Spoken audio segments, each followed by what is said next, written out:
buenas, persona que me escuchas. Yo soy Tamara Pazos, divulgadora científica con formación en biología y neurociencia, y esto es Un humano por persona.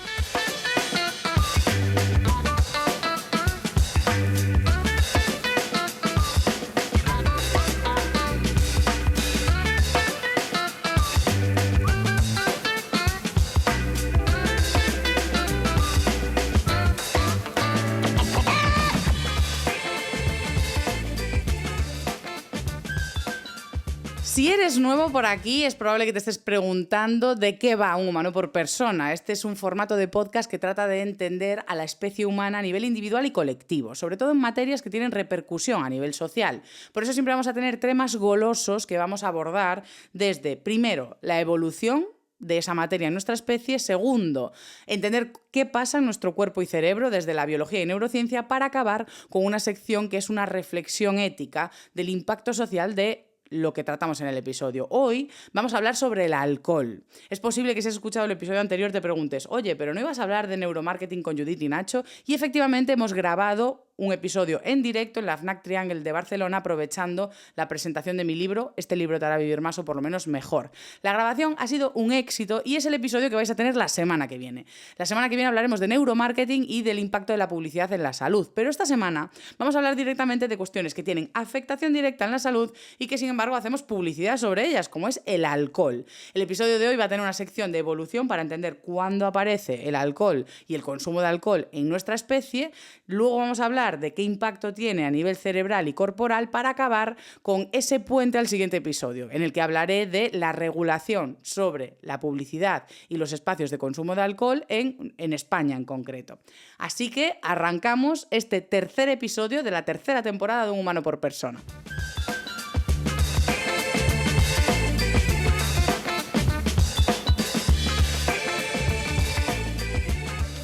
Vamos con esta sección de evolución que nos va a traer información muy sorprendente. Si no lo sabías, nuestra especie está adaptada a nivel biológico para consumir alcohol.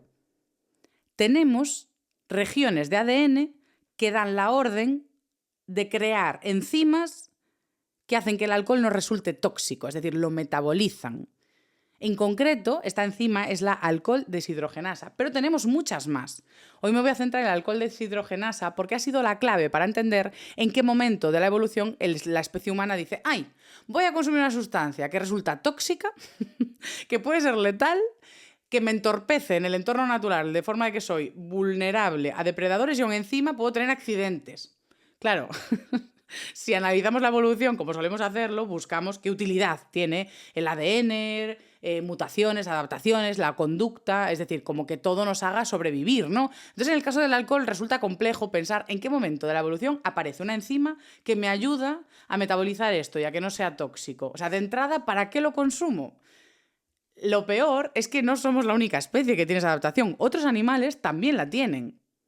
Claro, cuando pensábamos en el consumo de la especie humana de alcohol, nos íbamos generalmente al Neolítico, ese momento en el que la especie se asienta y aparece en el registro y archivo histórico las primeras vasijas, utensilios para fermentar y consumir alcohol. Entonces, durante mucho tiempo igual se pensaba que fue en el Neolítico cuando empezamos a consumir alcohol, pero cuando ves que, ojo con esto, la enzima que metaboliza el alcohol y la región del ADN que da la orden de que se produzca tienen más de 10 millones de años de antigüedad, ya dices, uy, ni neolítico ni neolítica. O sea, llevamos consumiendo la sustancia alcohol muchísimos más años. ¿Pero cómo puede ser esto?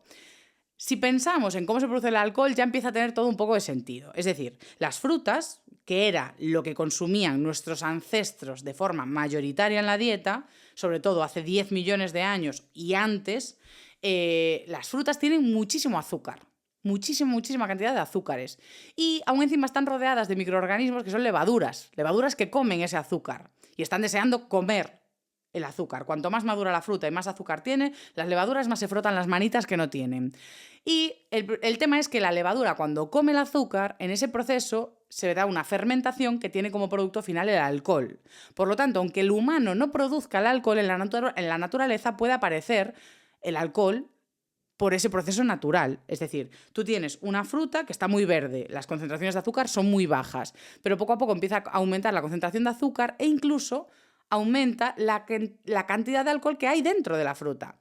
Es decir, nosotros, si analizamos los porcentajes de alcohol que hay en las frutas muy maduras, se encuentran pequeños porcentajes que pueden ser de un 1, de un 2 o incluso en algunos frutos que tienen mucha cantidad de azúcares se puede encontrar hasta un 4% de alcohol. Y todo eso sin pasar ningún proceso humano de fermentación. Claro, nosotros diríamos, ¿estaban los animales consumiendo frutas podridas que tienen muchísima cantidad de alcohol porque ya ha habido una gran fermentación? No.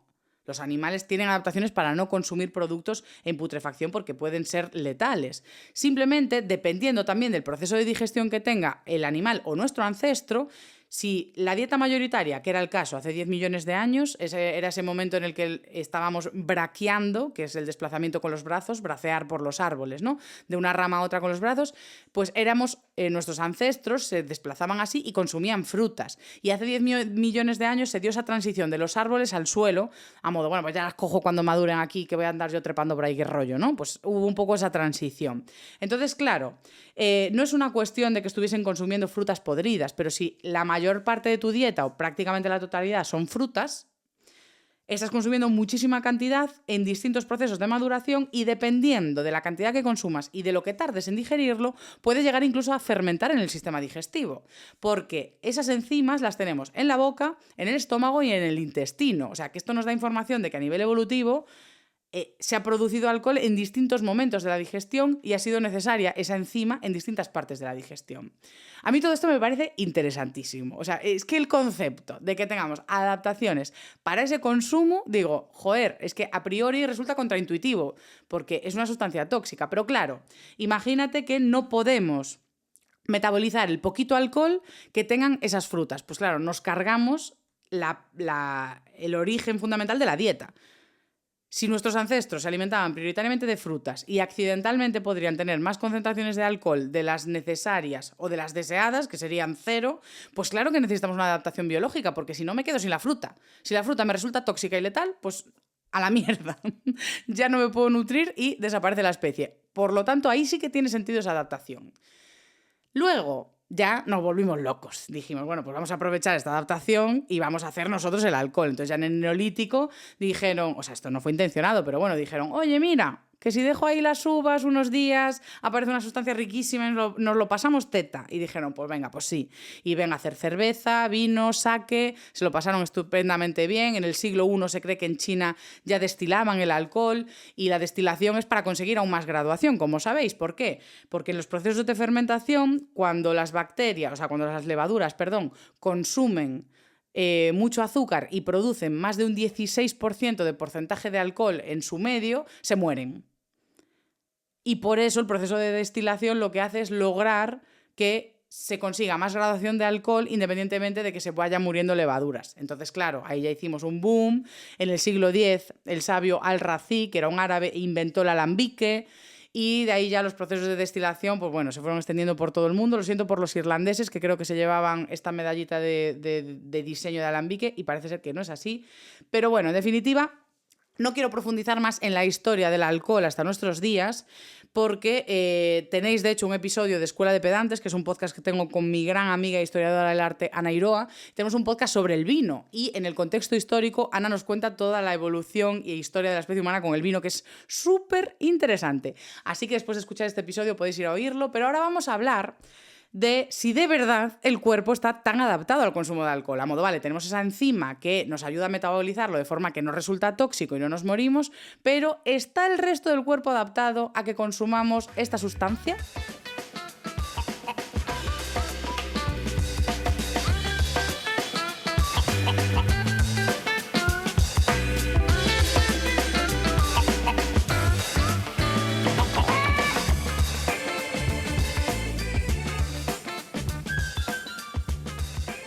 Bueno, no te asustes con el palabra neurociencia, porque esto va a ser una sección que voy a simplificar. Para todo lo complejo que hay en los metabolismos del alcohol, yo voy a tratar de simplificarlo a entender qué pasa desde que entra por el cuerpo hasta que llega al hígado, que todos sabemos que es como la preocupación principal con el alcohol, y el cerebro, ¿vale? Entonces, tú bebes alcohol y esta sustancia llega al estómago y ahí, a pesar de que siempre hablamos de que los nutrientes, el agua y todo se va a absorber en el intestino, ya hay absorción de alcohol en el estómago, un 20%. Luego el resto se va a absorber todo en el intestino. Pero es que el alcohol tiene una propiedad curiosa, que es una molécula que es capaz como de atravesarlo todo. O sea, le da igual diluirse en agua, que en aceite, que grasas, ¿sabes? O sea, el alcohol se diluye tanto y se difunde tanto que tiene la capacidad de penetrar un montón de tejidos. Es por esto que tiene esa gran acción desinfectante, porque penetra en las paredes de los gérmenes, las destroza y mata al bicho, claro. ¿Pero qué problema tiene esto? Que cuando bebemos alcohol, esa desinfección también ocurre en nuestra microbiota, en los microorganismos que tenemos por todo el sistema digestivo que nos ayudan a hacer bien la digestión y que haremos un podcast sobre microbiota y eje cerebro-intestino porque es súper interesante. El hecho de que el alcohol mate parte de nuestra microbiota nos deja vulnerables porque esas bacterias tienen funciones más allá de la digestión. De hecho, hay estudios que han vinculado desbalances en microbiota con más impulsividad o respuestas excitatorias ante algunas conductas. Es decir, se cree que la microbiota podría tener impacto en nuestra toma de decisiones. Esto ya digo, queda muy al aire para abriros interés y otro día mencionar más esto. Pero de entrada lo que sí que ya vemos es que el alcohol a nivel digestivo va a matar gran cantidad de bacterias que sí que son necesarias y buenas para nosotros. Pero bueno, una vez que ha pasado del estómago-intestino a la sangre, ese alcohol va a irse preferentemente al hígado, porque es como la fábrica de procesar toda la mercancía que va por nuestro cuerpo, y en el hígado va a penetrar en unas células que se llaman hepatocitos, esto a nivel curiosidad, pero bueno, simplemente el alcohol penetra en las células como en todos lados, y ahí se encuentra esa enzima que hablábamos antes, la alcohol deshidrogenasa, que es la que va a ayudar a deshacer el alcohol en otras moléculas. En concreto, la alcohol deshidrogenasa lo que hace es que le roba un hidrógeno al alcohol y lo deja en una molécula que se llama acetaldehído. Los nombres nos da igual, simplemente sabemos que la molécula de alcohol ha llegado al hígado y se ha convertido en otra cosa. Y decimos, ¡ay, qué bien! Ya nos hemos librado de la molécula de alcohol. Pero resulta que esa molécula que queda es tóxica. Es decir, el alcohol se convierte en acetaldehído y eso es tóxico para el organismo. Porque aún encima se empieza a acumular, se pega a proteínas que tenemos en el hígado trabajando, haciendo sus movidas y no les deja trabajar. De hecho, la presencia de acetaldehído se ha vinculado con la resaca. Lo que pasa es que ahí voy a hacer aquí un parón para hablaros de la resaca porque no se entiende muy bien el origen realmente. Es decir, conocemos procesos fisiológicos que pueden afectar y explicar por qué tenemos esos síntomas al día siguiente del consumo de alcohol y se han vinculado eso con la presencia de esta sustancia tóxica, con la propia deshidratación, porque el alcohol lo que hace es que hagamos muchísimo pis, entonces perdemos mucha agua y si no estamos recomponiendo esa agua y esas sales minerales y electrolitos, pues te deshidratas. Pero una de las cuestiones que sí que tiene evidencia en cuanto a la resaca es la calidad del alcohol que se bebe. Si el alcohol es esto que llamamos por aquí garrafón, un alcohol de mala calidad, que lo que han hecho es mezclar alcoholes baratos que no son realmente tolerables por nuestro metabolismo, como es el metanol, con etanol. A modo, mezclan un alcohol normal pero meten alcohol baratillo. ¿Qué pasa? Lo primero es que cuando esa mezcla de alcohol malo y menos malo, porque bueno, ya hemos visto que en el hígado el alcohol etanol tampoco se metaboliza muy bien, que digamos, es decir, sobrevive, pero bueno. Aún así, mientras el hígado está trabajando con la molécula de alcohol, no trabaja con la de metanol. Es decir, el alcohol malo y tóxico queda más tiempo por ahí circulando porque el hígado se dedica primero a metabolizar el etanol y luego ya metaboliza el metanol famoso. Y aún encima, los productos de romper esa molécula también son más tóxicos aún que los del etanol. Por lo tanto, claro, la calidad de la bebida que tomamos es importante para el proceso después de resaca o no resaca y daños hepáticos importantes. Aún así diremos, bueno, pues ya está, ¿no? Joder, ¿cuánto daño? Ya llega, Tamara, cállate la boca. Pues es que hay más. Es que esto es un no parar. Porque resulta que tú, cuando el alcohol llega al hígado, el hígado es un órgano que está trabajando en convertir unas moléculas en otras. Y para ello gasta una moneda que hay ahí que se llama NAD, le vamos a llamar así, NAD. Entonces, estamos gastando esa moneda, ¿no? Cuando el alcohol entra en el hígado da prioridad a hacer los trabajos de eliminar el alcohol y por lo tanto gastamos todas esas monedas en trabajar con el alcohol. Es decir, una vez que entra alcohol en el hígado deja de hacer todo lo que estaba haciendo. Deja de activar la vitamina D, que es fundamental para el sistema inmune, para el sistema digestivo, deja de sintetizar las proteínas que estaba haciendo, deja de trabajar con las grasas, porque el hígado es metabolismo de las grasas. Y, aún encima, una cuestión que pasa es que por eso se relaciona el consumo de alcohol con hígado graso y patologías en el hígado, porque aun encima de paralizar todos estos procesos de vitaminas y proteínas transportadoras y demás, lo que hace es aumentar la síntesis de grasas ahí en el hígado, pero impide que se oxiden. Es como, bueno, pues vamos a hacer un hígado graso, pero como están bloqueados los transportadores, porque me he cargado las proteínas y no pueden sacar las grasas de ahí, pues ahí ya está, el hígado sufriendo, ¿no? Yo, claro, con todo esto ya decimos, joder, pues sí que es verdad que el alcohol ahí a nivel hígado, mal. Y hay mucha gente que te dirá que no, que hombre, que sí que hay unas dosis de vino, de alcohol, que pueden ser beneficiosas para la salud. De hecho, había estudios de que una copita de vino al día era mejor incluso que no tomarla. Aquí es gracioso explicar este estudio porque lo que se había visto es que eso, había pues personas que tomaban 0 copas de vino, una y más. Los que tomaban una era como que estaban más saludables. Lo que se vio en ese estudio es que las personas que no tomaban ninguna, nunca, era porque tenían patologías y medicaciones que impedían que consumiesen alcohol. Es decir, ya estaban enfermos, ya eran menos sanos que las que tomaban una. Simplemente lo digo a modo dato. Aún así, sigue habiendo posibilidades de que aparezca una brigada que os diga que no, que hay formas de alcohol o cantidades moderadas que pueden ser buenas precisamente porque cuando gastamos la moneda esa NAD, aparece una sustancia que es NADH. Esa sustancia, cuando se acumula muchísimo, también es tóxica. Es decir, si metabolizas muchísimo alcohol en una noche o también de forma frecuente, estás acumulando mucho NADH y esa molécula lo que puede provocar es acidosis metabólica. Pero lo que dicen es que en bajas concentraciones tiene poder antioxidante. Por lo tanto, pues sí, una copita al día tiene ese poder antioxidante. Y a ver, si bien es cierto que tiene esa capacidad reductora, es que anda que no tenemos cosas antioxidantes que no tienen efectos negativos a nivel hepático ni cerebral. Es decir, antioxidantes buenísimos, la melatonina. Tú por la noche tienes oscuridad absoluta y cuidas las horas de sueño y tienes el antioxidante, uno de los más poderosos que conocemos en el cuerpo. Y si no, una dieta variada en frutas y verduras, súper saludable a nivel digestivo, nutritivo y antioxidante. O sea que no veo, es decir, si me vas a decir que te vas a tomar el vino por las propiedades de la uva, tómate la uva. Es decir, voy a defenderte más si me dices que lo tomas simplemente por una cuestión hedónica. Pues ahí te puedo entender. Pero si me dices que es por los antioxidantes, me has perdido ya. En definitiva, ya hemos hablado de cómo se carga el pobre hígado. El hígado va a tope porque, de hecho, es que de todo el alcohol que entra en el cuerpo se encarga del 90%. O sea, el 90% de todo el alcohol que consumimos se va a encargar el hígado. El resto se va a expulsar a través del sudor, de la orina y de la respiración.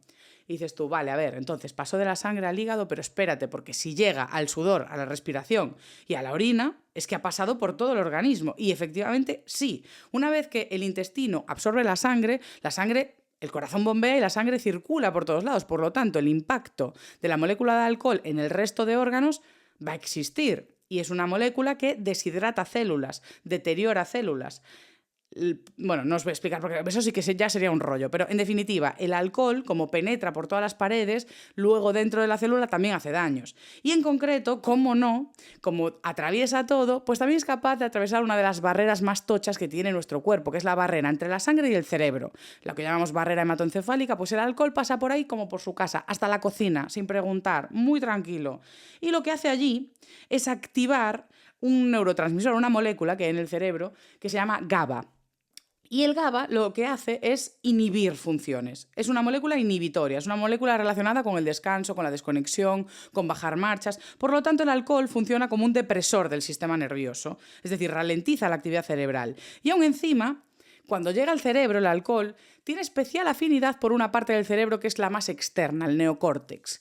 Es decir, la molécula de alcohol va a ir a hacer sus funciones de deterioro, de deshidratación y demás, y de activación de estas rutas que trabajan con el GABA, que es inhibitorio, en las partes más externas del cerebro que están vinculadas con la toma de decisiones, la valoración de riesgos, el control de impulsos. Todo esto, independientemente del daño que pueda estar haciendo el alcohol a esas neuronas, lo que está haciendo es una intervención directa a nuestra conducta. Porque si tú vas y deprimes las áreas del cerebro que valoran mis riesgos, que valoran mi toma de decisiones, que valoran mi impulsividad, todo esto es lo que hace que el alcohol se relacione con accidentes, que pueden ser chorras, graves o letales, que el alcohol se haya relacionado con conductas más violentas, irresponsables o también con prácticas sexuales de riesgo, contracción de ETS o embarazos no deseados. Claro, o sea, es que esto no hay que explicarlo a nivel científico, ya sabemos todos lo que pasa si estás muy borracho, pues obviamente estás desinhibido y la toma de decisiones pues no es la más fina tampoco, ni estás tú muy ducho ni para conducir ni para hacer acrobacias. Por lo tanto, es mejor que no las hagas, pero como tu valoración de riesgos está apagada también, pues claro, ahí es cuando dices, no, voy bien, voy de pana. Aún así, diremos, bueno, pues vale, tiene impacto sobre la conducta, pero, como ya os decía, la molécula del alcohol pues es la que es. Es decir, es una molécula que entra a las células, las deshidrata, las daña. Por lo tanto, lo que se ha visto, que aquí ya empiezan los datos un poco duros, Dios mío, yo de verdad que estoy de vuestro lado. O sea, no sé cuánto consumes, pero bueno, yo los datos te los tengo que decir. Se ha visto que 1 o 2 bebidas al día, sostenidos en el tiempo, han demostrado reducir esa parte de la corteza cerebral y, por lo tanto, las funciones vinculadas a ella. Esto, claro, ya digo, es un dato que a nivel cultural, como tenemos muy normalizado el consumo de alcohol, si decimos, pero ¿cómo? ¿Una cerveza al día? ¿Una copa al día? ¿Me estás diciendo que? Pues sí, o sea, te lo estoy diciendo, te lo estoy contando y ya está. Vamos a correr un túpido velo y cada uno que haga las paces con esta información como pueda. Pero 1 o 2 bebidas al día han demostrado, sostenidas en el tiempo, han demostrado tener esa capacidad de reducción de esas áreas de la corteza cerebral en la densidad de neuronas, de conexiones entre ellas, de sinapsis y funcionamiento. Pero es que además, si el consumo se mantiene en el tiempo, sumado a esa reducción de la corteza, vamos a tener una adaptación del sistema de recompensa. Si no sabes lo que es el sistema de recompensa, seguro que te suena la palabra dopamina.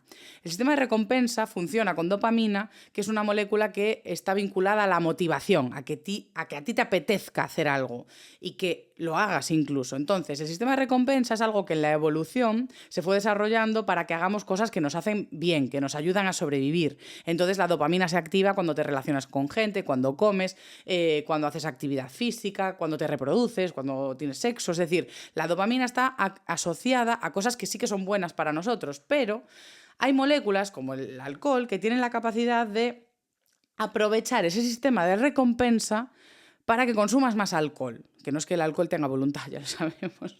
Pero bueno, sí que hay gente controlando la promoción de alcohol que sí tiene voluntad. Ojo, que de esto hablaremos en la siguiente sección. Pero, en definitiva, lo que hace el alcohol en el cerebro es que llega y, además de tener afinidad por esas zonas del neocórtex, lo que hace es que hay una área de ese sistema de recompensa, que es el núcleo accumbens, que produce un montón de dopamina de repente, en plan, ¡pum! Y esa producción de dopamina, hay áreas de la emoción, áreas de emociones y áreas de memoria que detectan que hay mucha dopamina. Entonces se ponen en plan, ¿qué está pasando? ¿Qué está pasando? Esto mola mucho. Y lo que hacen es empezar a tomar notas de, bueno, a ver, estábamos consumiendo una sustancia que venía de esa botella. La forma de esa botella o de esa copa o la etiqueta de esa bebida es una información muy importante para el cerebro, porque esa etiqueta, esa forma de botella, ese vaso, nos han dado mucha dopamina. Entonces, cada vez que veamos información relacionada con ese vaso, o un bar, o una botella de alcohol, o una botella de cerveza, una copa de cerveza, una copa de vino, o sea, cuando veamos el recipiente o cosas que evoquen algo parecido, se va a activar ese núcleo accumbens y se va a activar ese circuito de recompensa. Y aún encima, lo que va a constituir esa neuroadaptación es un proceso de adicción. ¿Por qué? Porque dentro del cerebro, ese sistema de recompensa tiene la capacidad de apaciguar o apagar el control de impulsos. Cuando tú sigues perpetuando el consumo de alcohol de forma asidua, lo que haces es potenciar ese sistema de dopamina, de memoria, de emociones que está archivando, oye, cuando consumimos esto queremos más, mientras que apagas la inhibición del impulso. Es decir, es como una trampa perfecta de el alcohol hace que quieras consumir más alcohol y aún encima te apaga el control de impulsos. Y aún encima reduce la densidad de la corteza donde se toman esa valoración de riesgos, control de impulsos y demás. Es decir, no solo la apaga, sino que va reduciendo la toxicidad del alcohol poco a poco, esa densidad de neuronas y sinapsis. O sea, que es como la trampa perfecta de que cada vez consumas más y más alcohol y tengas menos control sobre el consumo. Por eso ahí es donde vemos la base de la adicción. Y una base que también es muy importante, y la voy a mencionar aquí porque es la esencia de la crítica que vamos a hacer en la sección ética final, y es que, claro, como hemos visto, el hecho de que tú veas una copa, una botella de cerveza, una etiqueta, una marca de alcohol, va a estimular el circuito que hace que bebas alcohol. Es decir, es de las publicidades más efectivas. Hacer publicidad sobre cuestiones que se saben adictivas es profundamente efectivo. Muy efectivo. Y aquí os menciono que da igual que el anuncio sea de una bebida 00 porque en nuestro imaginario y semántica cerebral la forma de la botella es la misma, la marca de alcohol es la misma. Es decir, aunque ponga 00 detrás, tú estás viendo que es cerveza, estás viendo que es una marca de alcohol y se están activando circuitos de recompensa en el cerebro que te evocan esa conversación. Es más, una persona que tenga sensibilidad o un trastorno vinculado al consumo de alcohol, está escuchando mi programa ahora, mi podcast, y está teniendo demasiadas imágenes cerebrales de todo esto y estoy activando de alguna forma, o sea que lo siento porque la divulgación sobre alcohol de forma extensa creo que forma parte del proceso, que si una persona que tiene esa vulnerabilidad está activando esas regiones que le evocan a querer consumir alcohol. Por eso a veces se dan absurdos como que vienes de una charla sobre qué mierda el consumo de alcohol y solo sales pensando en, bueno, vamos a tomarnos una caña, porque de forma inconsciente hemos activado esas regiones del cerebro. O sea que de entrada yo ya pido perdón por esto. Ahora tú podrás decir, bueno, pues mira, es que claro, si la persona que ya tiene un poco de adicción es más sensible a la publicidad, es su problema, que no hubiese bebido tanto para tener esa adicción. Y ahora es cuando digo, a ver, vamos a parar un poco porque... Punto 1. Sabemos que hay predisposición genética. O sea, que dime tú qué justicia hay en que yo nazca con una predisposición genética que hace que en las primeras cervezas que nos tomamos tú y yo en la universidad o en el instituto, en tu cerebro hagan un, mira, esto está bien, y en el mío hagan, ¡Dios! Porque eso es lo que pasa con un cerebro que tiene predisposición, que los primeros contactos con una sustancia adictiva, como puede ser el tabaco, el alcohol, el juego o drogas más heavy ya como cocaína y demás, bueno, digo más heavy en efecto inmediato, no en impacto social, que el alcohol a nivel impacto social ya sabemos. Entonces, claro, el hecho de que en mi cerebro haga una explosión brutal es que no es decisión mía, es que lo probé como tú porque estamos atravesados por un contexto que nos impulsa a normalizar el alcohol y a que lo probemos. Entonces, claro, si mi cerebro tiene una preferencia por esa sustancia a producir mucha más dopamina que en tu cerebro y que la respuesta en mi cerebro sea más tocha, ¿qué culpa tengo yo, macho? De hecho, aquí os pongo un aviso que se lo escuché en el podcast de Huberman, os lo recomiendo, está en inglés, pero si os gusta neurociencia es obligatorio, seguro que muchas ya lo escucháis. Y él tiene un podcast sobre el alcohol en el que explicaba que, ojito, porque hay gente a la que el alcohol le sienta de pana, le sienta de lujo, o sea, te tomas una copa y de repente estás como más activo. Que a todos nos pasa un poquito de esa activación también por el sistema de recompensa al tomar una copa, pero si no tienes una relación delicada con la bebida o una susceptibilidad concreta, enseguida te apaga porque es un depresor, es decir, el alcohol te va a aplatanar. Si eres una persona o ves a alguien que se activa mucho con el alcohol, ahí ya hay cosas delicadas. Es decir, cuando el alcohol te produce una activación de estar más a tope, más bailongo, más tal, ¿sabes? O sea, si no te aplatana, algo hay. Y diréis, pues si eso es lo normal, pues ahí lo dejo. O sea, ahí lo dejo. Y luego veremos por qué es lo normal. Ahora que estamos hablando de la vulnerabilidad, quiero hablar de la adolescencia, porque encontré un estudio interesante que habla de factores que impulsan al consumo de alcohol en adolescentes, que son pues los panas, los colegas, la guía de los padres, no quiero responsabilizar o preocupar a los padres porque las presiones extras son muchas, pero sí que es cierto que puede haber guías sobre el consumo de alcohol en casa más o menos adecuadas. Y después está la comunidad y la sociedad, entre las que están las instituciones, el colegio, pero también las redes sociales, que de esto también hablaremos extensamente. Y sabemos de sobra ya los impactos que tiene el alcohol sobre el cerebro adulto, pero también en el del menor que está en desarrollo. Va a tener efectos cognitivos sobre su sistema atencional, sobre la capacidad de aprendizaje, sobre la toma de decisiones, sobre las habilidades visoespaciales y también sobre la memoria de trabajo. Es decir, les afecta a nivel estudiantil un montón. Y aún encima se ven cambios estructurales en el cerebro de reducción de materia gris, el número de neuronas baja, el número de sinapsis baja, como que se van aislando las partes del cerebro. En vez de conectarse más, que el cerebro en la adolescencia está en una etapa de crecimiento, neuroplasticidad y tal, es como que todo eso se va frenando.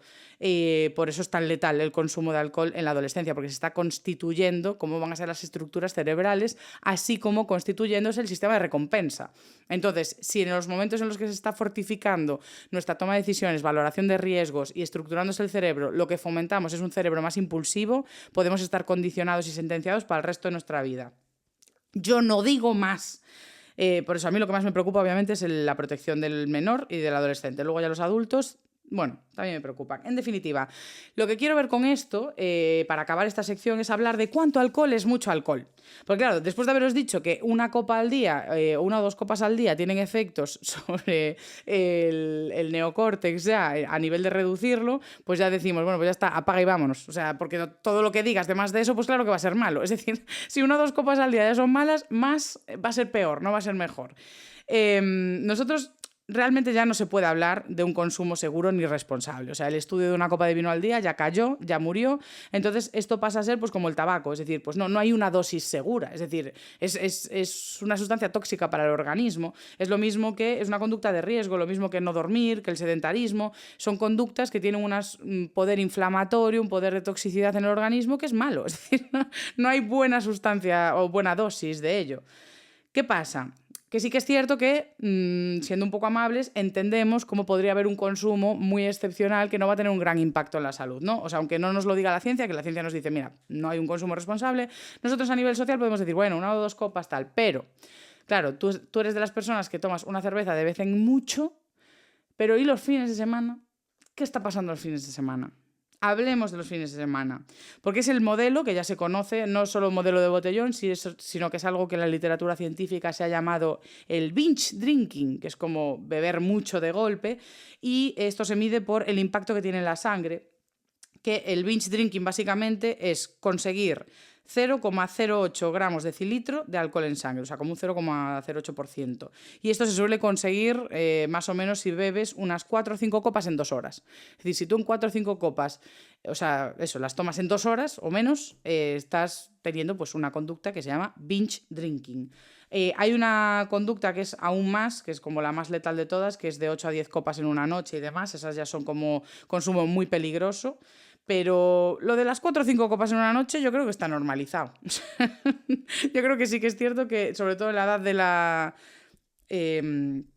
últimos años de instituto, universidad, incluso sales de la universidad y aunque ya estés currando, opositando, lo que sea, yo creo que mi grupo de colegas y yo creo que es que ese hábito de salir todos los fines de semana y todos los fines de semana, un día o varios, bebernos 4 o 5 copas, bueno, en mi caso no, porque no tengo tanta tolerancia al alcohol, pero bueno, que sí que es cierto que está muy normalizado en España y en otros lugares. Por lo tanto, esto sí que es una preocupación a nivel colectivo.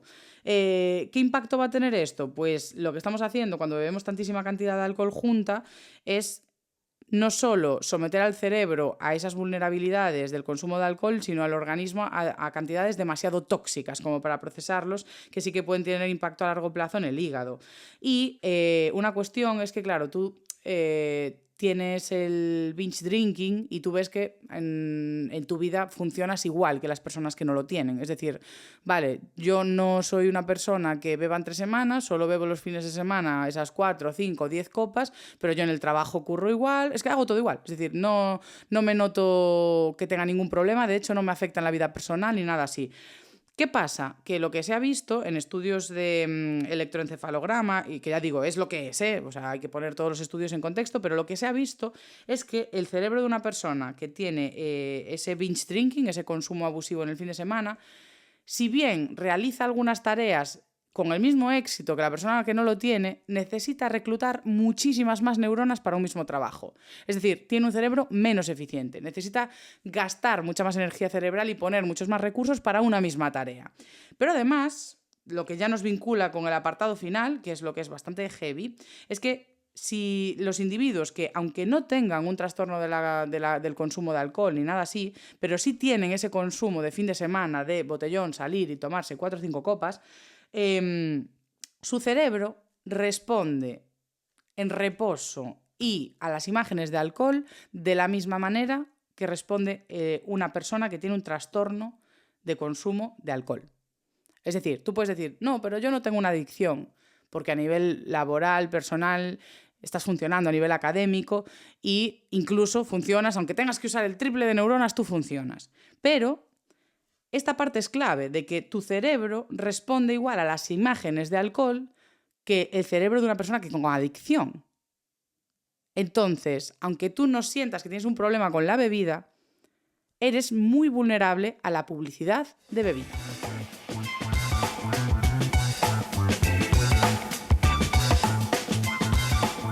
Vamos por fin con la sección final, que es mi favorita del programa de hoy. Ya sabéis por el programa inicial que le doy bastante importancia a los espacios públicos, a la seguridad en ellos, y este programa claramente trae mucha reflexión sobre cómo regulamos y vigilamos los espacios públicos para prevenir problemas de adicciones. Muchas veces sentimos que no es responsabilidad nuestra lo que le pasa a los demás, solo en los casos en los que es muy directo. Por ejemplo, pues en los casos de omisión de socorro. Si tú ves un accidente, es que tienes un deber moral y un deber legal de asistir a esa persona, porque eres la única persona que puede. En esos casos como que lo vemos muy claro, a modo, bueno, pues tienes un perro herido al lado, lo puedes atender, o un niño perdido, pues inherentemente, aunque es que estés llegando tarde al curro, ves al niño perdido y, hombre, o estás muy mal de la chota, o de verdad vas a sentir una obligación y deber de procurarle bienestar a esa persona indefensa a tu lado. Entonces, claro, ya tenemos que analizar quiénes son más o menos indefensos, pero si forman parte de nuestra sociedad, que lo forman parte de nuestro deber moral procurar un bienestar colectivo para esas personas. Por lo tanto, tú puedes ser más o menos vulnerable a la publicidad del alcohol, que es lo que vamos a hablar ahora. Pero cuando ya tenemos tan detectados grupos que sí lo son, como son menores, adolescentes, personas que ya tienen un consumo elevado o personas que consumen excesivamente los fines de semana, sabemos que toda esa gente es vulnerable a esa publicidad porque tiene una acción muy directa sobre su sistema de recompensa, pues ahí es que ya nace de nosotros también ese, oye, hay población vulnerable a esta publicidad, todos somos vulnerables a esa publicidad, pero esas personas más aún, por lo tanto tenemos que evaluar cómo se está regulando y cómo se están disponiendo los espacios públicos. Os ponía el ejemplo también de entrar al supermercado por el pasillo del alcohol. Es decir, tú imagínate ser adolescente, una persona que ya tiene ese consumo habituado y sus sistemas de recompensa se activan un montón, pero os hablo de personas que son las que toman 1 o 2 cervezas al día. No os estoy hablando de personas que tienen un problema gravísimo con la bebida. Es decir, la vulnerabilidad a esa publicidad está en las personas que normalizan su consumo, que son una gran mayoría social. Entonces tenemos una gran mayoría social que cada vez que entra en un supermercado, cada vez que entra en determinados espacios en los que hay publicidad de alcohol, es vulnerable a que su toma de decisiones e impulsividad se vea afectada para hacer un consumo todavía más agudo. Entonces, todo esto es lo que vamos a ver en el programa de hoy, de qué se está haciendo, porque obviamente aunque tú a nivel individual o yo podamos sentir más o menos responsabilidad sobre personas que son vulnerables al consumo de alcohol u otras sustancias, a nivel europeo, español, incluso mundial, ya hay organizaciones tratando de regular todo esto. De hecho, en España estamos ahora mismo con un plan de acción sobre adicciones 2021-2024 y su campo de actuación abarca pues, drogas legales como el alcohol, fármacos de prescripción médica, ojo con esto, y también otras sustancias con potencial adictivo, también drogas ilegales, y tienen como 2 metas que son muy loables. Oye, que son ir hacia una sociedad más saludable e informada, pues muy bien, chapó, y hacia una sociedad más segura. Oye, brilliant. nos quedamos con que estos son los fines sociales que queremos tener, ¿no? Y tienen unos objetivos generales que van a disminuir los daños del consumo de esas sustancias, disminuir la presencia. Es decir, aquí, ¿la presencia qué es? Pues en qué espacios están esas sustancias, dónde se venden, dónde se ven, todo eso es presencia de esas sustancias con potencial adictivo. Y, por supuesto, retrasar la edad de inicio, es decir, proteger a los menores. Eso es muy importante en esta iniciativa. Algo que me encantó es que toda la iniciativa dice que las acciones dirigidas a prevenir y disminuir la presencia y los daños asociados a las adicciones deben estar empíricamente contrastadas, científicamente fundadas y ser eficientes. Es decir, las medidas que se aborden sobre la regulación de la presencia del alcohol en espacios públicos tienen que estar basadas en la evidencia científica, en todo lo que hemos visto hasta ahora. En que tenemos evidencia científica de que es una sustancia adictiva, como ha pasado con el tabaco, que es una sustancia que puede resultar letal y que es una sustancia que simplemente con ver formas, marcas, siluetas que evoquen a la bebida, tiene efectos sobre el sistema de recompensa y activación de áreas cerebrales involucradas con la impulsividad. Es decir, ya tenemos una evidencia consistente que nos dice que la publicidad o la visibilidad de marcas de bebidas alcohólicas en espacios públicos es una vulneración de la libertad y toma de decisiones de las personas sobre el consumo del alcohol. O sea, que aquí ya tenemos algo que dices tú, uy, menudo melón, menudo melón, menudo melón. ¿Qué pasa? Que, por supuesto, esto es una propuesta que sale ahora entre 2021 y 2024. Y no es ley. Es un plan que hay, que tiene el gobierno, pero realmente si nos vamos a la ley, a lo que ya está escrito, hay mucho, ¿eh? O sea, no, yo pensaba en plan, es que no hay regulación. Mis cojones. Sí que hay un montón de regulación sobre el alcohol en todos los espacios. O sea, obviamente ya sabíamos, pues a nivel tráfico hay muchísima, a nivel etiquetado, sanidad, hay muchísima, a nivel deporte ya sabemos que en instalaciones deportivas no se puede vender alcohol, no se puede vincular, que esto es muy interesante, las marcas de alcohol a la conducción. Y aquí ya tenemos un primer punto de decir, uy, ¿cómo que no podemos vincular las marcas de alcohol a la conducción? Si estamos viendo las carreras de Fórmula 1 con marcas de cerveza ahí. Pero claro, ponen 0,0. No tiene alcohol. Podemos anunciarlo. Y mi pregunta es, ¿podemos? ¿Podemos? Porque hay una ley, la 13/2022, del 7 de julio, que habla sobre comunicaciones comerciales audiovisuales. Es decir, habla sobre la publicidad y nos dice que está prohibida la publicidad encubierta mediante la presencia verbal, visual, directa o indirecta de la marca o el objeto que vendes. Entonces, claro, vamos a ver. Aquí hay un ejercicio de deducción. Si bien la publicidad de cerveza 00 no está promocionando alcohol, sabemos, desde la neurociencia, que eso evoca al alcohol. Y dices tú, bueno, pero es un vacío legal, las marcas igual no es esa la intención. Sí es la intención, claro que es la intención. Las ventas las tienen en las bebidas alcohólicas, no en las 00.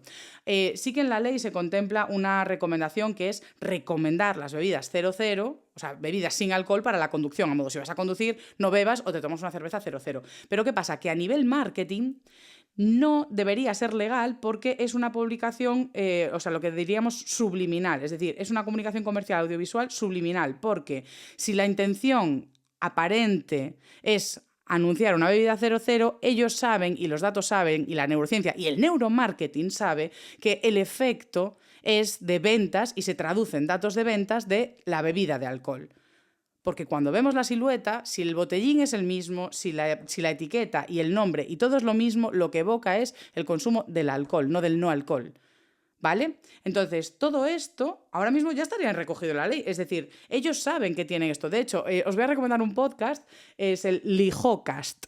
Y en uno de los episodios hablaba de una anécdota de la regulación en el tabaco, en concreto también en la Fórmula 1. Os recomiendo ir a escuchar su podcast, pero simplemente os digo que había un contrato de Marlboro que era una marca de tabaco, con vehículos de Fórmula 1, creo que era Ferrari, y cuando se prohibió totalmente la publicidad de tabaco en todos los espacios, y punto, y se acabó, pues con lo cual también hubo muchas resistencias y ahora ya vemos que no pasa nada, o sea, como mucho se ha reducido el consumo de tabaco y qué bien para la salud, ¿no? Pero bueno, que lo que hicieron fue hacer un contrato que alargó 3 años más su relación comercial porque dibujando unas líneas sutiles en el vehículo seguía evocándose a la marca de tabaco. Es decir, todas estas técnicas subliminales las marcas las conocen y las ponen de forma intencionada. Por lo tanto, si hay una intencionalidad muy concreta y meter millones y pasta ahí para meter esas líneas es porque es publicidad y por lo tanto sería ilegal. Estás metiendo una publicidad subliminal sobre un producto que genera adicciones. Es ilegal. Y con la cerveza 00, que me corrija alguien que sepa leer de verdad la ley, pero yo aquí la he mirado y a mi criterio, si aplicamos de verdad la evidencia científica y la neurociencia que utilizan estas marcas, la 00 tampoco se podría hacer publicidad en ningún espacio deportivo, por lo menos, y mucho menos con vehículos de motor. Después también está la paradoja que tú llegas aquí a Coruña, al aeropuerto, y la torre de control es una cerveza, es una marca de cerveza gigante. Es como, bueno, vale, no podemos mezclar, y ahí no es 00, el anuncio es la marca del botellín de toda la vida de cerveza. Y dices tú, bueno, vale, pues mezclar aviación con alcohol seguro que tiene muchísimo más sentido. O sea, eso es muy normal. Y es un espacio público, un aeropuerto al que llegan menores, es decir, yo eso también es algo que me sorprende y siempre me pregunto, ¿es legal que este aeropuerto tenga ese pedazo de cartel ahí? Si lo sabes, si te enteras, tú vas y me dices. En este punto hemos concluido que si se quisiese defender la eliminación de los productos de 00 en emisión de áreas deportivas, horarios infantiles, se podría pelear. El tema es, ¿qué fiscal se pone a hacer estas batallas? Es decir, ¿cómo empiezas esta batalla? Porque está la ley. Lo que pasa es que lo que no hay, bueno, yo no entiendo mucho de estas movidas, pero que no hay como jurisprudencia porque nadie se pone a denunciar a estas casas. Es como que cerramos los ojos y miramos a otro lado, porque pasa con muchas más cosas.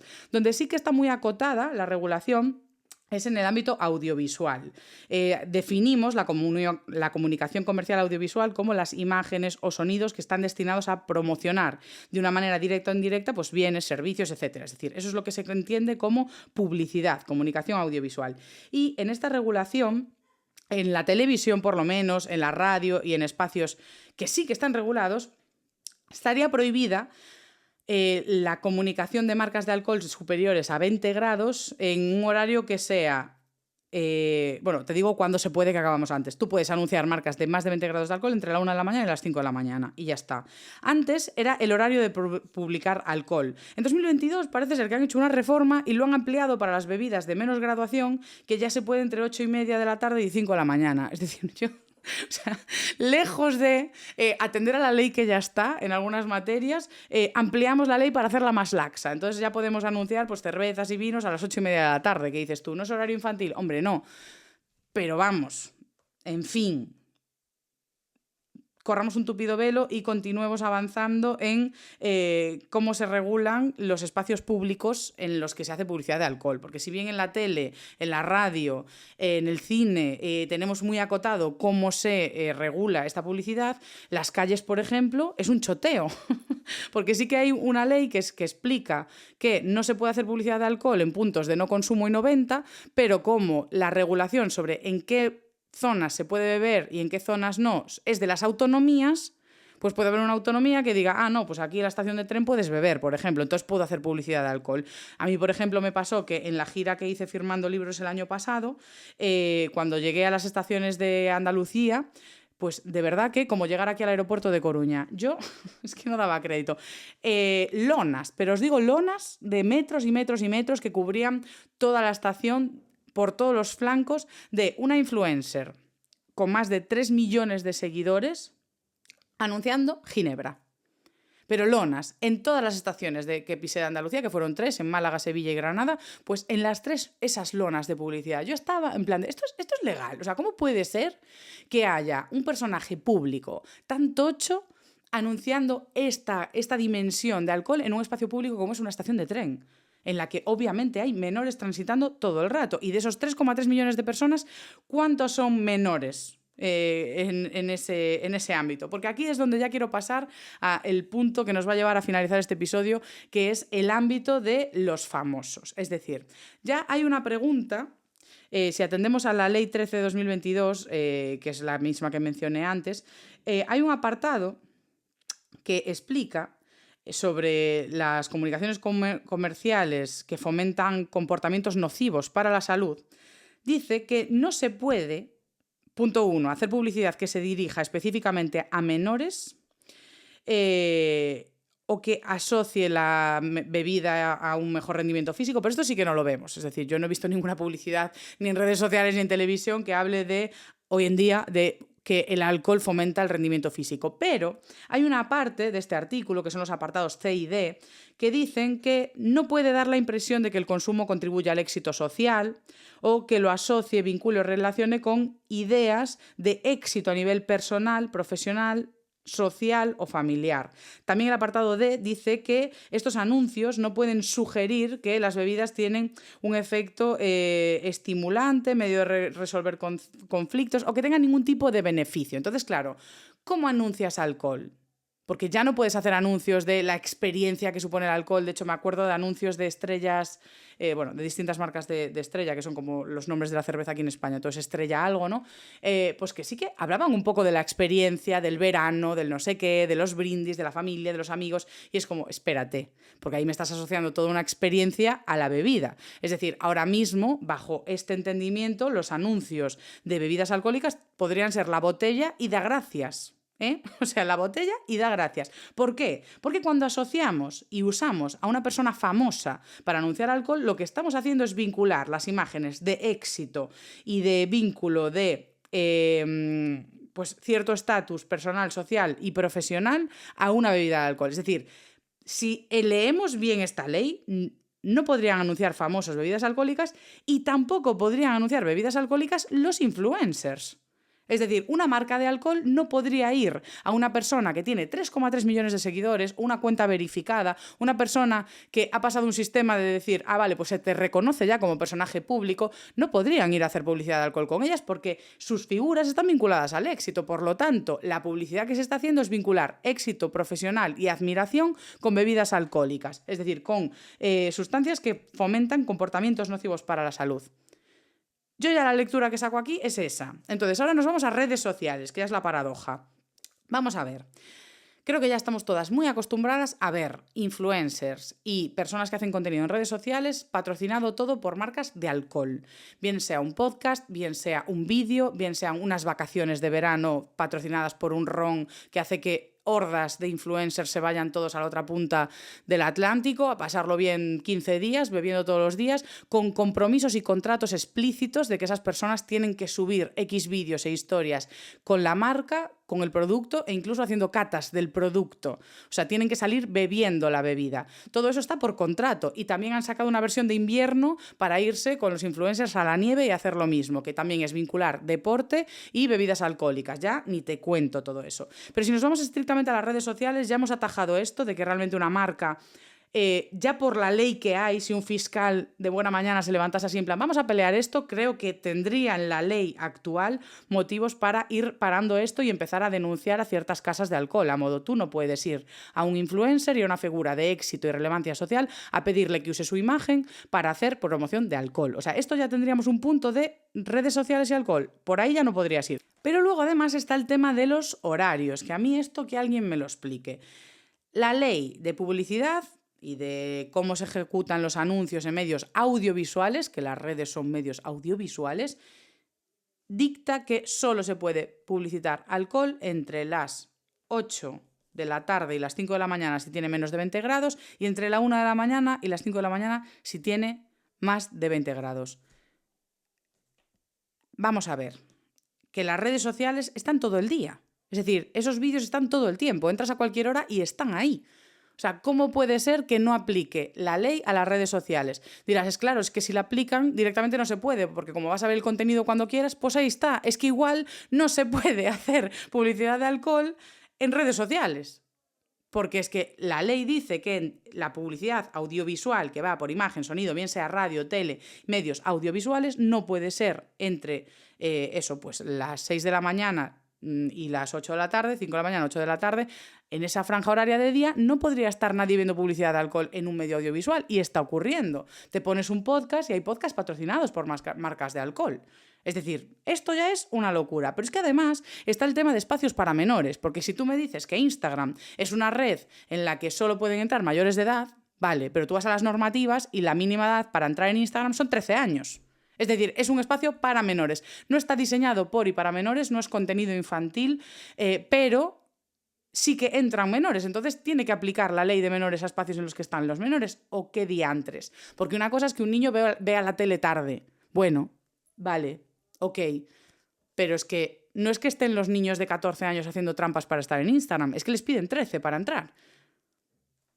Entonces yo con esto ya ves que me voy como agitando, me voy enfadando. Pero realmente con esto ya vamos a llegar al ocaso del podcast, porque mi conclusión es que lo que hemos visto es que la ley ya está escrita. Es decir, realmente ya estaríamos protegidos a nivel legal de toda esta publicidad del alcohol. Lo que pasa es que se está haciendo una vista a un lado importantísima, porque sí que están las leyes hechas, sí que la interpretación acorde a la evidencia científica nos está diciendo, oye, es que realmente esa publicidad no se podría hacer, pero se está haciendo. Ahora, ¿a por quién hay que ir? ¿A por el influencer? ¿A por el famoso? Por supuesto que no. Es decir, estas multas, la Fiscalía debería ir a por grandes marcas, a por grandes casas que estén haciendo esas prácticas, de coger a famosos y usar su figura para hacer publicidad, de coger perfiles de redes sociales o podcast y patrocinarlos con las marcas, bien sean con o sin alcohol. Entonces, todo esto realmente ya está la ley. Lo que pasa es que tendría que pasar, pues entiendo que un fiscal que interprete esto y ponga esas denuncias para hacer ese cambio social. Ahora, ¿esto sería un detrimento económico para esos influencers que pierden esa oportunidad? Sí, porque aún encima es que dan mucho dinero. Pero es que yo lo que creo es que a nivel moral tiene una posición vulnerable, porque tú estás solo en tu casa haciendo contenido y llega una marca y tú tienes una posición precaria, porque es que eres un autónomo que está haciendo contenido en tu casa y que igual sí, hiciste una colaboración que te dio 12.000 euros, ok, o tienes un podcast y te pagaron 7.000 por la temporada, vale, pero ¿qué vas a comer el año que viene? Es decir, tú estás en una posición de autónomo que necesitas que cualquier ingreso y oportunidad que llegue, aceptarla porque tienes que construir un colchón de vida. Entonces, a ti te llega una marca de alcohol que por un vídeo igual ya te pagan 3.000 euros y es muy difícil ser un comité ético en ti mismo que diga, ah, no, lo voy a rechazar. Es muy complicado. Entonces yo creo que esas personas ya están en una posición de vulnerabilidad. Yo misma, como creadora de contenido, te expones a ofertas que dices tú, Dios mío, es que si me dejo ir. Y es un esfuerzo constante y dirán, ay, sí, pobres influencers, dirás tú, qué pena me dan. Bueno, yo lo que digo es que no me parece el punto de ataque ir a una persona que toma una decisión individual que puede estar atravesada por muchos factores de presiones económicas o culturales o sociales, porque como digo, el consumo de alcohol está muy normalizado. Entonces yo no creo que una persona que acepta una publicidad de alcohol tenga una gran reflexión detrás, dirá en plan de, bueno, qué bien, si yo también bebo en mi tiempo libre, o incluso no me importa estar grabando un episodio de algo y estar tomándome una cerveza, me lo paso mejor, me apetece.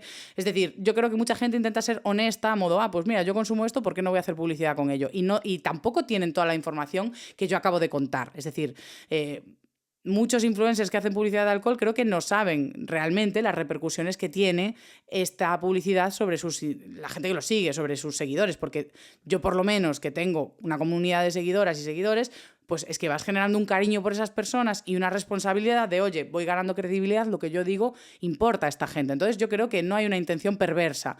Pero sí que es cierto que hay perfiles que yo admiro mucho y que sí que creo que tienen un análisis crítico que los he visto colaborar con marcas de alcohol. Entonces la humildad que vive en mí me dice, igual hay caminos de justificación que yo no estoy contemplando. Es decir, igual sí que hay alguna explicación que tiene un camino moral y ético incluso que te lleva a aceptar una colaboración con una marca de alcohol. O sea, si tú estás escuchando esto y has hecho alguna vez alguna colaboración con una marca de alcohol y quieres explicarme tu camino y tu proceso, yo de verdad que me encantaría eso, entender otras perspectivas, porque hay mucha gente que respeto y que le tengo un cariño brutal incluso de redes sociales y que han hecho colaboraciones con marcas de alcohol, y me encantaría saber qué camino ético, moral han seguido para eso, o si directamente no lo han tenido y hoy escuchan esta información y dicen, pues mira, igual sí que lo cambio. Sea como sea, insisto, yo no haría inquina sobre el famoso que acepta la colaboración, sino que el problema está en la marca, que tiene equipos de neuromarketing que saben muy bien lo que están haciendo, saben muy bien por qué utilizan esa figura o por qué publicitan alcohol en ciertos espacios usando incluso la trampa del 00. O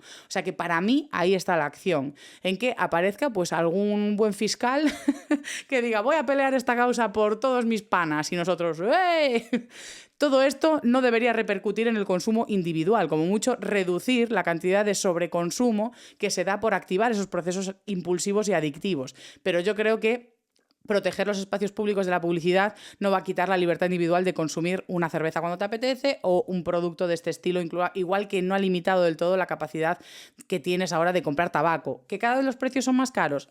bueno, es que esas desincentivaciones al consumo de sustancias adictivas y tóxicas tienen que estar, y lo están por regulaciones y recomendaciones a nivel mundial, europeo y estatal. Y aunque es un dolor para el bolsillo, las personas que logran reducir ese consumo sí que se benefician de muchas mejoras en la salud, y yo creo que al final es lo que tenemos que proteger, y es la reflexión final para despedir el episodio de esta semana de una vez por todas, y esta sección ética final. Muchas gracias por escucharme y estoy deseando escucharos a vosotras.